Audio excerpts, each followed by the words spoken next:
नमस्कार। आज के इस ऐतिहासिक विश्लेषण में हम भारतीय इतिहास की एक ऐसी शौर्य गाथा पर बात करने वाले हैं जिसकी गूंज सदियों बाद आज भी सुनाई देती है। इस चर्चा के जरिए हम एक ऐसे महान योद्धा, उनके संघर्ष और उनके अदम्य साहस को गहराई से समझेंगे, जिनका नाम ही असल में वीरता का दूसरा नाम बन चुका है। तो शुरुआत एक बड़े सवाल से करते हैं। भारतीय इतिहास में स्वाभिमान और स्वतंत्रता का सबसे बड़ा प्रतीक आखिर कौन है? एक ऐसा नाम जिसने उस दौर के सबसे शक्तिशाली साम्राज्यों के सामने भी कभी अपना सिर नहीं झुकाया और अपना पूरा जीवन बस मातृभूमि की रक्षा के लिए लगा दिया। आज की हमारी ये पूरी चर्चा महाराणा प्रताप सिंह सिसोदिया के इसी महान व्यक्तित्व पर केंद्रित है। आइए इसे करीब से देखते हैं। चलिए सबसे पहले बात करते हैं भाग 1 की, उनका परिचय और राज्याभिषेक। इस महागाथा को अच्छे से समझने के लिए आइए पहले इन अहम पड़ावों पर एक नज़र डालते हैं।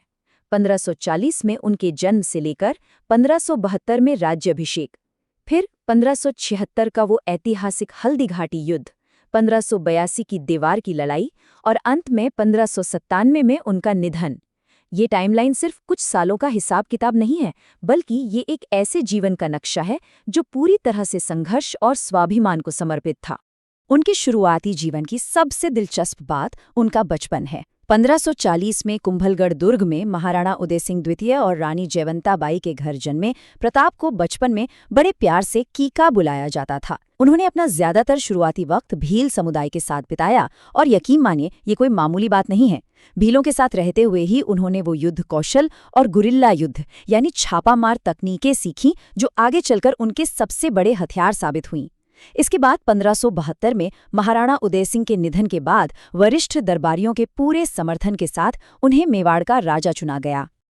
अब आते हैं इस गाथा के सबसे बड़े मोड़ पर। भाग 2, हल्दी घाटी का महान युद्ध। 18 जून 1576। ये इतिहास का एक बहुत बड़ा ऐतिहासिक दिन था। अगर हम दोनों सेनाओं को देखें तो उनके आकार में जमीन आसमान का अंतर था।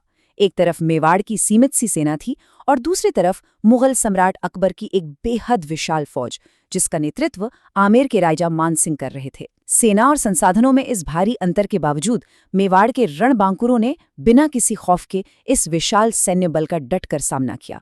यहाँ एक बात समझना बहुत जरूरी है। हल्दी घाटी के युद्ध के दौरान रणनीतिक रूप से महाराणा प्रताप को युद्ध के मैदान से पीछे जरूर हटना पड़ा, लेकिन युद्ध का असली नतीजा उस दिन की हार या जीत से तय नहीं हुआ। उनकी सच्ची विजय तो इस बात में थी कि उन्होंने उस वक्त के सबसे ताकतवर मुगल साम्राज्य के सामने घुटने टेकने से साफ इनकार कर दिया। उन्होंने कभी भी अकबर की अधीनता स्वीकार नहीं की। भाग 3, चेतक की अमर स्वामी भक्ति। ऐसी कहानी जो आज भी रोंगटे खड़े कर देती है। इस भयंकर और रक्तरंजित युद्ध के बीच एक ऐसी घटना घटी जो भावनाओं को गहराई से झकझोर देती है।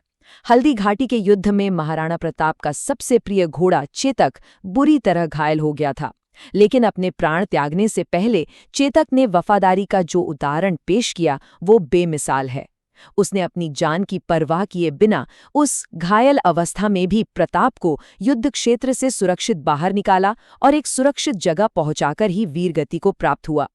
चेतक के इस बलिदान ने ही यह सुनिश्चित किया कि महाराणा प्रताप सुरक्षित रहें और मेवाड़ के प्रतिरोध की ज्वाला कभी बुझने न पाए। यह सिर्फ युद्ध कौशल की नहीं, बल्कि एक मूक पशु की असीम वफादारी की अद्भुत कहानी है। आगे बढ़ते हैं भाग 4 की ओर, छापामार युद्ध और अदम्य साहस। चेतक के बलिदान के बाद भी संघर्ष रुका नहीं। यहाँ काम आई उनके बचपन की वो शिक्षा जो शायद ऐसे ही मुश्किल वक्त के लिए बनी थी, छापामार यानी गुरिल्ला युद्ध। ये छिपकर अचानक हमला करने और फिर गायब हो जाने की एक मारक रणनीति है। प्रताप ने बचपन में भीलों से जो तकनीक सीखी थी, उसका सीधा इस्तेमाल उन्होंने मुगलों की विशाल सेना को थकाने के लिए किया। सीधी और आमने सामने की टक्कर लेने के बजाय उन्होंने इस चतुर रणनीति से दुश्मनों की नाक में दम कर दिया। ये दौर उनके अदम्य साहस और पक्के इरादे की जीती जागी मिसाल है। महलों का सारा सुख चैन छोड़कर उन्होंने अपने जीवन का एक बड़ा हिस्सा जंगलों में बिताया। कंद मूल खाकर दिन काटे, लेकिन मुगलों के खिलाफ अपना संघर्ष एक पल के लिए भी धीमा नहीं पड़ने दिया। उनकी इस अथक मेहनत और गुरिल्ला रणनीति का सबसे शानदार नतीजा 1582 की दीवार की लड़ाई में देखने को मिला, जहां उन्होंने एक ऐतिहासिक जीत हासिल की और मुगलों के कब्जे से मेवाड़ के कई अहम दुर्ग सफलतापूर्वक वापस छीन लिए। अब बात करते हैं अंतिम अध्याय की, भाग 5, एक गौरवशाली विरासत। इन अंतिम वर्षों में हम देखते हैं कि इतने लंबे और कड़े संघर्ष के बीच भी जीवन को कैसे सहेजा गया। उन्होंने चावंड को अपनी नई राजधानी बनाया, और ये वाकई हैरान करने वाली बात है कि लगातार युद्ध के हालात होने के बावजूद उन्होंने वहां कला और संस्कृति को भरपूर संरक्षण दिया। अंततः 19 जनवरी 1597 को चावंड में उनका निधन हो गया। लेकिन कहानी वहां खत्म नहीं हुई।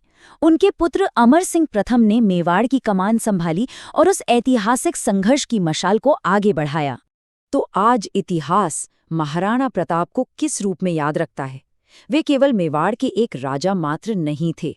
वे भारतीय इतिहास में हिंदू गौरव, सर्वोच्च त्याग और स्वतंत्रता के सबसे बड़े प्रतीक माने जाते हैं। अपनी मातृभूमि की आज़ादी के लिए एक महाशक्तिशाली साम्राज्य के आगे न झुकने का जो कड़ा फैसला उन्होंने लिया, उसने स्वाभिमान की एक ऐसी लकीर खींच दी जो आज भी बेजोड़ है। इस चर्चा को खत्म करने से पहले एक विचार छोड़कर जा रहे हैं। उनका ये ऐतिहासिक संघर्ष आज भी हमें मुश्किलों के सामने न झुकने और पूरी हिम्मत से डटे रहने की प्रेरणा देता है। तो सोचने वाली बात यह है कि इस अदम्य साहस और दृढ़ संकल्प को आज के समय की आधुनिक और जटिल चुनौतियों का सामना करने के लिए कैसे लागू किया जा सकता है। ये एक ऐसा सवाल है जो इतिहास के पन्नों से निकलकर सीधे हमारे वर्तमान को प्रेरित करता है। इस विश्लेषण से जुड़ने के लिए बहुत बहुत धन्यवाद।